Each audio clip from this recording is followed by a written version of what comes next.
Welcome to our channel. Today we how to restore your Samsung SmartTag pairing with SmartThings, beginner guide step by step clearly.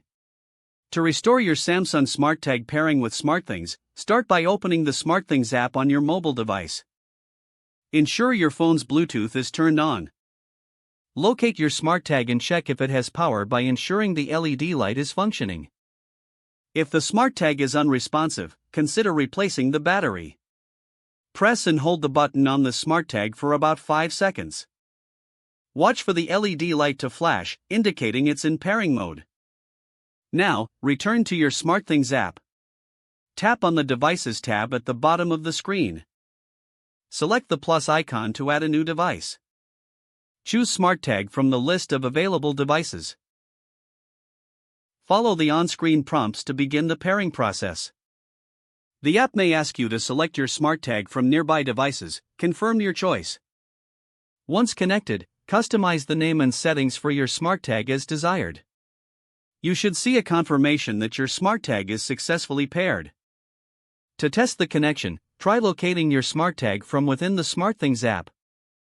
If it sounds the alert, your SmartTag is functioning correctly.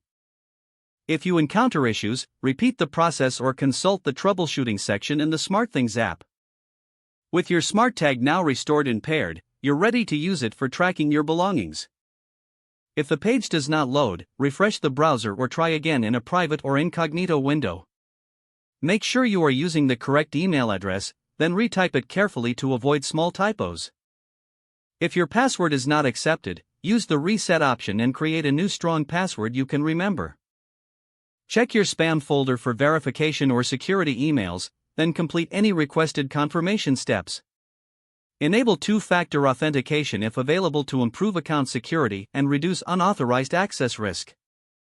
After signing in, review your profile details so your contact information and settings are accurate. If you see an error message, note it down and try again after restarting your device and internet connection.